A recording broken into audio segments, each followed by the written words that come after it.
The next panel is a leasing panel. It will be moderated by John Carroll. He will have 4 panelists. He will have Evan Gallagher, who's our Cambridge life science specialist. Greg Clemmer will focus on the suburban office and industrial market. Peter Montesano, who heads up our retail group. And last but not least, Kristen Blount will talk about the urban leasing market.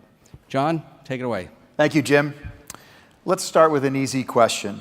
What should everyone in the audience know about rents in 2017? Pete? Jimmy brought up plateauing. I think that's good for retail. It's been on a great run for the past 5, 6, 7 years. Back Bay, Boylston Street, Newbury Street, Downtown Crossing, Washington Street, Harvard Square, looking at $150 to upwards of $200 per square foot triple net. And of course, Seaport, that's the darling now. They're over $100 a foot and trending. So I think that those markets are very strong right now. How about in the suburbs? Suburbs, 128 corridor, you're looking, it varies. You can do 40 in second generation space, 35 to 40, but then 50 to $60 a foot for new product. And once again, WS Developments in Legacy Place and Market Street are north of that. And then 495, I've seen rents of $50 a foot for new small shop space. So, you know, it's very strong in all of Massachusetts. Switching to Cambridge. Cambridge office in the biotech market. Evan? So the quick snapshot is Cambridge office, Cambridge lab space, and also lab space in Greater Boston. Rents are going to go up. There's no space out there right now, and the demand is unbelievable in the biotechnology sector. Great. In the suburbs, Greg? Suburbs, I see the trends would be trending up in rent with flex in manufacturing space. I see a trend down in B office rents. And overall, the rest of the market I see is flat. If we stuck with first-class office space, you got to start in ground zero. Waltham rents are $45 to $50 a foot. They decrease as you move north on 128 up to the North Shore, where $23, $25 a foot. And then same thing as you go south on 128, they decrease down to the South Shore, about the same, 23 to 25. And then 495, 20 plus or minus. How about on the industrial front? Thanks for asking, John. The industrial rents, High Bay, $7 to $8 a foot. As you get closer into Boston, might get higher than that. We've seen some over 10. And then the flex rates, typically they've been about 11 to 12. And I heard one this week of $16 a foot triple net. Kristen, downtown? So John, we've actually had a pretty good run up over the last couple of years in the downtown rents as well. Class A rents right now are really between $50 and $80 a square foot, pretty widespread. Class B rents are between $40 and $60 a square foot. And one of the interesting stories is that over the last 5 years, Class B rents have increased by 50%. And Class A rents by only 30%. And Jim mentioned this phenomenon in his remarks, but for the first time, at least in my career, we've seen the Class B market with rents that either equal or eclipse the rents in the Class A market. Yeah, and what's interesting about that is we're seeing a similar thing in Cambridge, where if you look at the American Twine building at 222 3rd or Harvard Square, we're seeing high 60s gross rents. That's about $18, $19 above some of the other Class B rents that we're seeing in Cambridge. It's the exact same phenomenon. You know, it's interesting. In the suburbs, we're seeing the opposite with the Class B market rents having pressure downward, as Greg mentioned. Greg, what's happening in the Class B market rents going down? Thanks for asking, John.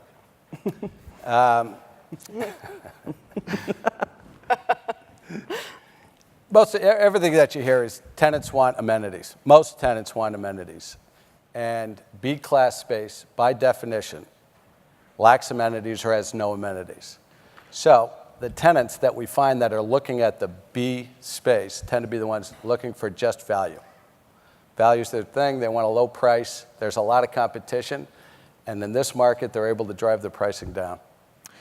All right, let's talk about mixed-use projects and start in the suburbs. With demand for companies in the suburbs for work, live, play environment, and knowing everyone can't be a University Station, Legacy Place, City Point, the District, 3rd Avenue. Greg, how can other buildings compete against these larger mixed-use developments? John, let me answer that this way. Number one, you have to be bold. And the greatest, or one of the greatest examples I know right now has been Cross Point up in Lowell. The building, everybody knows, it's been bought and sold over the years many times, and everybody in their own way did a little carpet and paint refurbish to the building. But Anchorline came in and went bold. They gutted out 50, 60,000 square feet, rearranged all the amenities. They took out a big part of the second floor of the building, created this massive hallway, high bay hallway, put in a restaurant, full-service restaurant, tavern. Tavern on the Square. Tavern on the Square.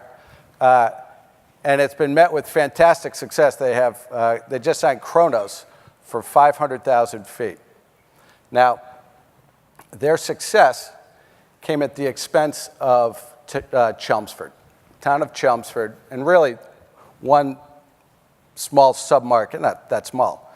Route 129 in Chelmsford is about 3.5 million feet.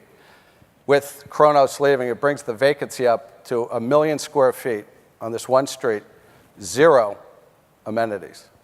But what the town of Chelmsford has done is they got together with all the owners of that area, and they drafted and adopted an overlay district for the whole area. So now you can go in and do retail, restaurants, hotels, multifamily. So anybody in there now, any of the buildings, could go in and repurpose their building or knock them down and create some of these other uses. So, one, be bold. Tenants will pay for bold. And 2, look into rezoning. Pete, do you think it's realistic to see retail in these secondary markets like Chelmsford? Absolutely. Better say yes. Proximity to 129 and Route 3. There's a void in the market. Probably to a lesser extent to these other projects that you named, maybe 25, 30, 35,000 square feet.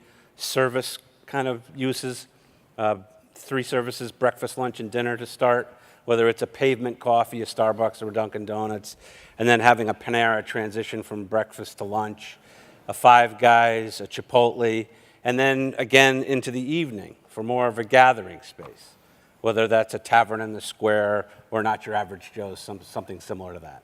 How important will the residential demographics be to a success of a project like that? Well, they're going to have to get on board for sure. As we mentioned, there's a void in the market, so they will, to drive that evening and weekend traffic. Let's shift gears from mixed-use developments to clusters. Evan, where do you see the future biotech clusters forming?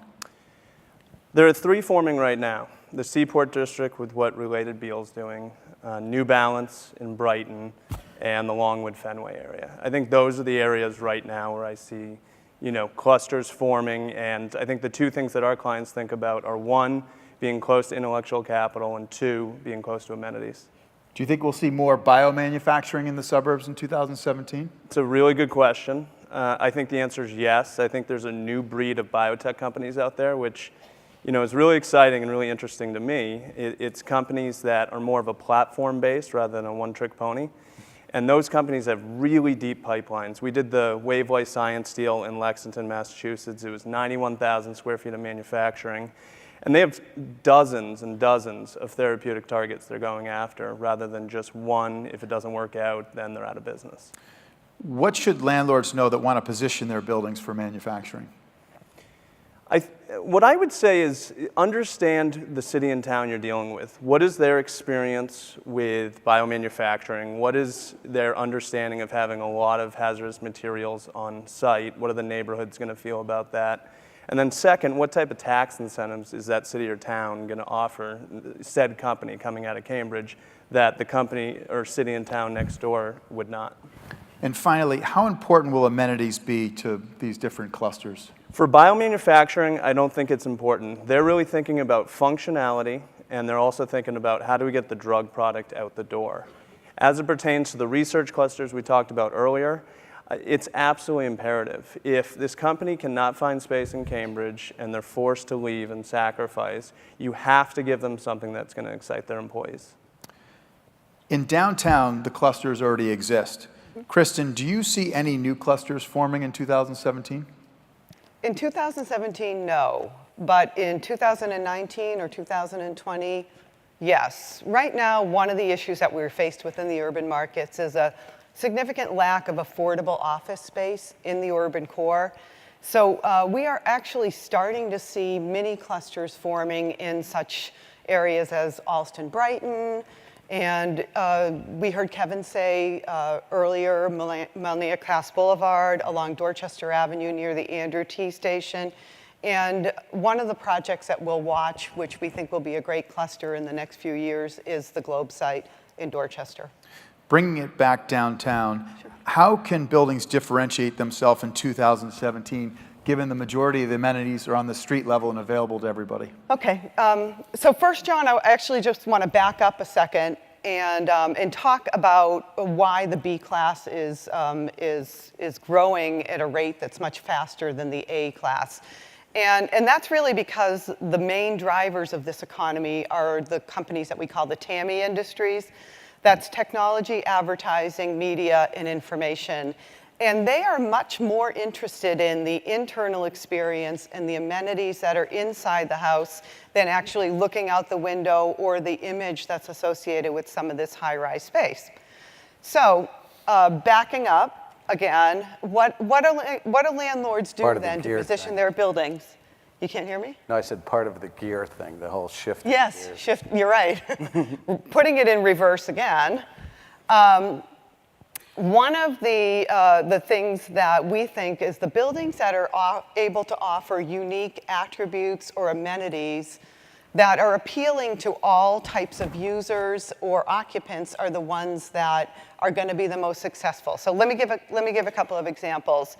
A great lobby with collaboration space. Equity Office did that with 100 Summer, and they were able to land Rapid 7, Bullhorn, Viasat, other types of great tech companies.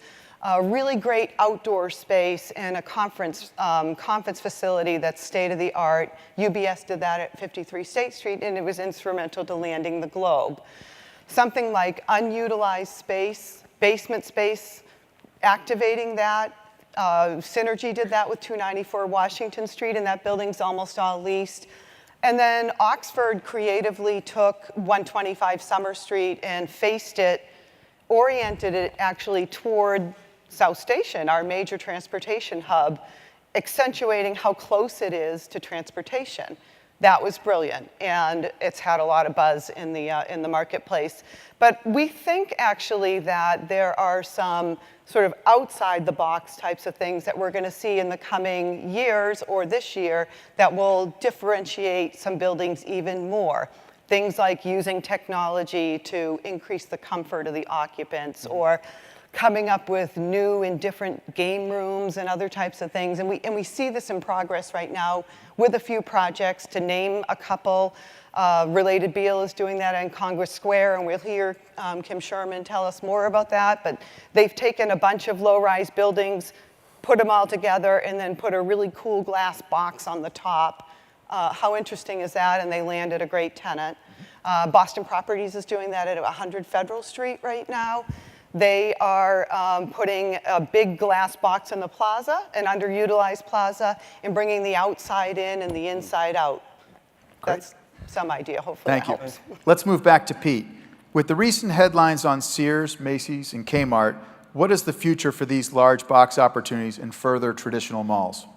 In the 128 corridor, retail will be replaced by retail. You're seeing it at Burlington Mall with Primark in the Sears building. And also other areas, you look at Braintree Marketplace, what they've done down there in the Kmart box with Nordstrom's Rack and off Fifth. And then Lifetime Center in Chestnut Hill, complete pivot. What they've done there, Bullfinch has done there, is office above the old Atrium Mall, office above, and a 100,000 plus square foot Lifetime Fitness. Great. One question I know the audience has been waiting for me to ask is, who will be the winners in 2017?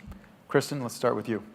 Okay, so while we're not anticipating an immediate downturn, there's certainly some uncertainty with our political climate, with the maturity of the cycle. So it is our belief that tenants who are able, or landlords that are able to lock up tenants now and or lease up their buildings now will be in a good position if we do have a correction.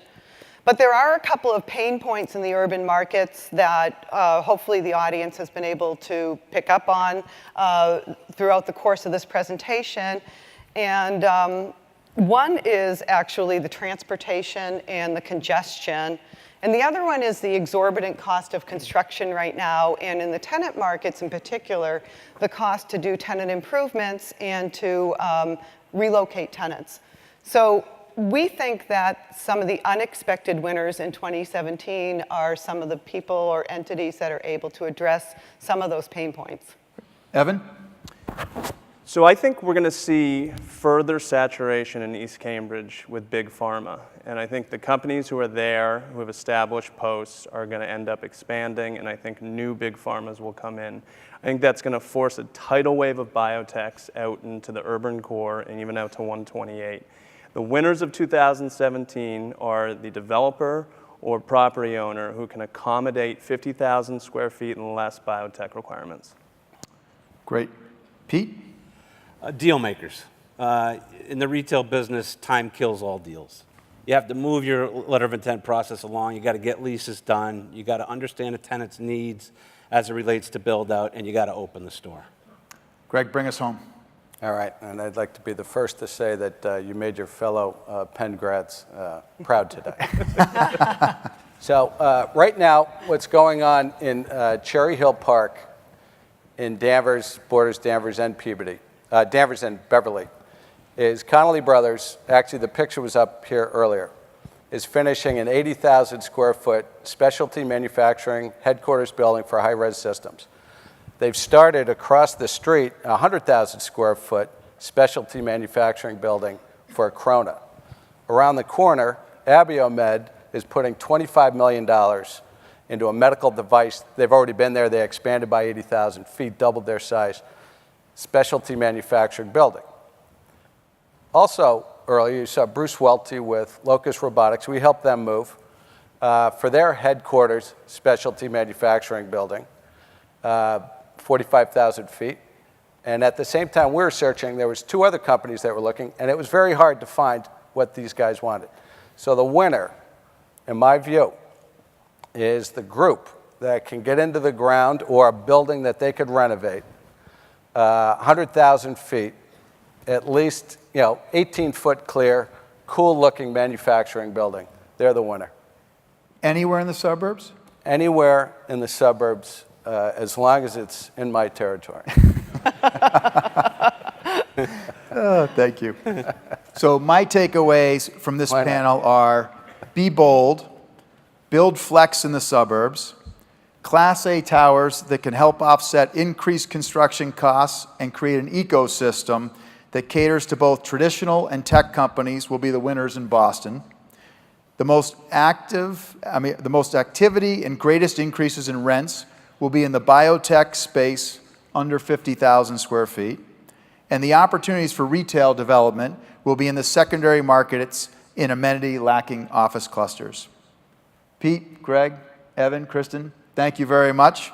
Audience, thanks for your participation. And I'd like to